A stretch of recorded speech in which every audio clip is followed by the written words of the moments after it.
From the very first moment I saw one, I have always hated horses. I remember the event clearly, that first meeting with one of those wretched animals, which shattered my innocence at such a young age. I must have been about 8 years old. My family was attending a country fair, and there was an advertisement for pony rides. Now, up until this point in my development, I had never actually seen a horse in the real world. I'd seen them in picture books, sure, I even owned a couple of toy ones, but I'd never seen an actual, living horse. The shock of beholding the actual animal itself was a viscerally disturbing experience. Everything about it was wrong. The sour, sweaty smell, the two large eyes that seemed to eye me as though I were prey, the sharp-tipped hooves, and those horrible, enormous teeth.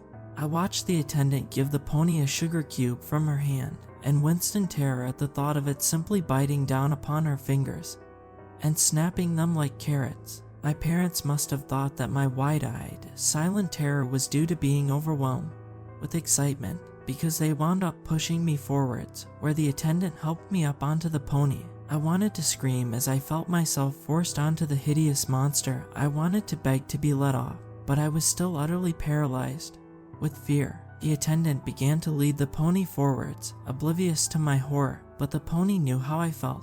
It knew I was afraid. Without warning, it broke free from the attendant's grasp, the rope loosely held in her hands, slipping free quickly as the pony galloped forwards as fast as it could. Finally, I found my voice and began to scream to be let off, to get away from this monster. I got my wish sooner than I might have guessed. The pony bucked, and I found myself flying through the air, crashing into a fence with a gut-wrenching snap, as my arm broke from the force, and I experienced the worst pain I had ever felt up to that point in my entire life.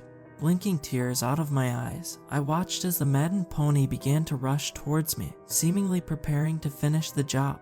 Mercifully, it was at that point I fainted. Ultimately, I was mostly okay, at least physically. There was no lasting damage, as it was a clean break which healed up nicely. The otherwise incompetent attendant successfully managed to keep the pony from ramming into me in the nick of time. Emotionally, however, I would never be quite the same again. It was the first time in my entire life that I was actually, genuinely afraid of dying, and that changes you. My parents never believed me when I told them that I knew I hated horses from the first instant I saw the pony. They always assume it is simply a false memory, that I was projecting my trauma backwards, but I know the truth. From the very moment I looked at that disgusting animal, I knew that there was something terribly wrong with horses. All this was decades ago, of course. I'm an adult now, more than that in fact. I'm retired, a senior citizen, as they say. I suppose people have started to get offended by the term old woman. My parents are long since dead and buried, and in all honesty I am very likely soon to join them, perhaps sooner than I deserve. My home out in the country isn't especially large, nor especially extravagant, and until now it has served its ultimate purpose quite well, to be somewhere cheap where I can live out the rest of my days in relative comfort. It is a simple old farmhouse, small, but with 2 stories, in good repair, and relatively easy to maintain, even at my age. A major downside is that it is fairly isolated from the rest of the world, surrounded by fields as far as the eye can see, but up until recently that felt like more of a blessing than a curse. Now, however, I long to be in the city, surrounded by concrete and people, far, far away from this place, all because of the horse. I cannot help but capitalize the word when I refer to this animal, for it is surely the purest and most hateful representative of its kind. It is a horse to surpass all other horses, the most foul and despicable member of a species characterized by foulness. It is, to put it quite simply, the worst horse. My first encounter with the worst horse was a few weeks ago now, I think, perhaps a month, though I must admit I am unsure of the exact date. I was out hanging up some clothes to dry, and I recall it was a fairly pleasant, sunny day, or at least, it was until the exact moment I saw the horse. Almost instantly, the wind seemed to pick up, rustling the tall grass and putting a chill in my bones. A cloud passed over the sun, darkening the sky faintly. As I stared at the creature across the field, it was staring back at me. Living out in the country, it is not entirely rare to see the occasional horse. It is simply an unfortunate fact of life, and as much as I despise the creatures, it is not within my power to criminalize the act of riding one. However, it is considerably less common to see one unbridled and unmounted, standing utterly still and staring at you with assuredly malicious intent. I was obviously deeply uncomfortable and found myself paralyzed, as if I were once again the frightened little girl confronted by that fairground pony. The horse was similarly motionless. I am not a religious woman, laugh at me all you want, but it always felt difficult to keep faith after my first interaction with a horse. I couldn't reconcile the existence of a benevolent creator with the existence of horses. In that moment, however, I wished I had something to pray to. At first, I couldn't tell quite what was causing such an extreme reaction. It was a shock, to be sure, but I am a grown woman, not a scared child. I shouldn't be reduced to a quivering statue from the mere sight of my phobia.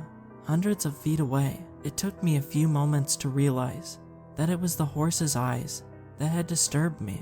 Most herbivores, horses, and their damnable ilk included, have eyes that face sideways in order to give them a better field of view to spot predators. The forward-facing eyes typical of wolves, lions, and other such animals are due to their need to effectively hunt down and kill prey. The worst horse has eyes which face forwards. As I came to this uncomfortable realization, a crow went flying past the horse, its cawing echoing back towards me across the tall grass. There was a flash of movement. The bird's cry was interrupted with an abrupt crunch. The horse chewed the mass of blood-stained black feathers for a moment before swallowing the pulverized bird with a disgusting gulping motion. It was at this point that I was able to successfully remember how to move again and found myself running into the house in a daze, locking and bolting the door behind me before running to grab the shotgun I keep in a locked case for emergencies. By the time I had finished fiddling with the lock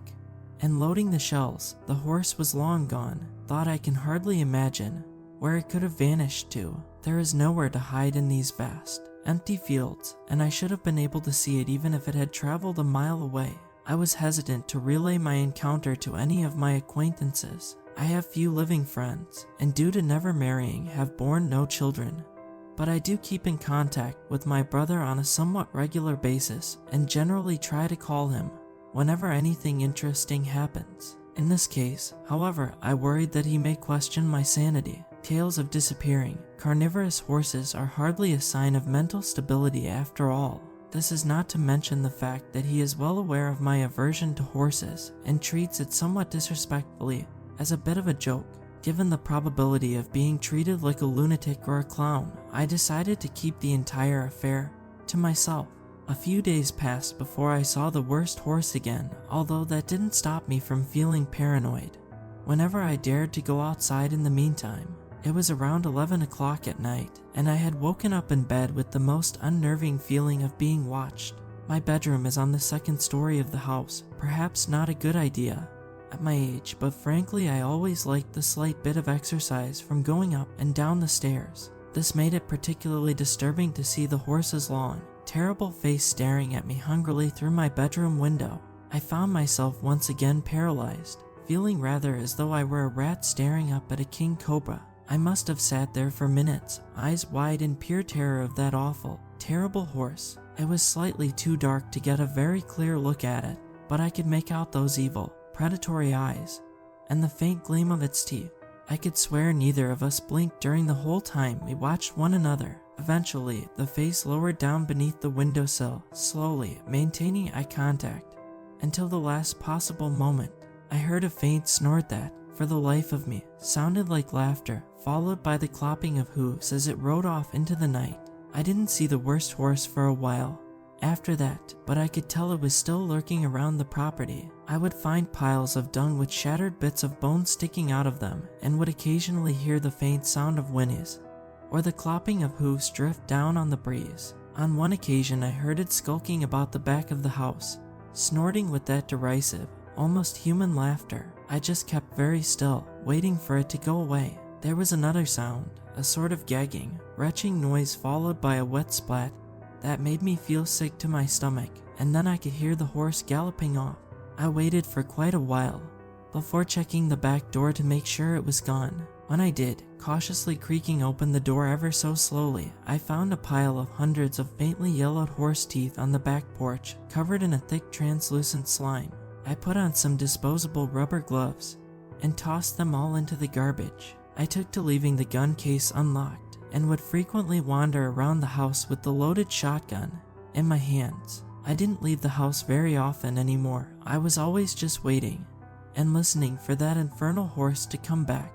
I still didn't tell my brother. This was just something I felt that I had to deal with on my own. It was 3 days ago that I woke up in the middle of the night to loud thumping hoofbeats, as if the horse was trying to break down the walls. This time, I was prepared. I had fallen asleep with the shotgun leaning upon the wall by the bed, and I was fully ready to use it.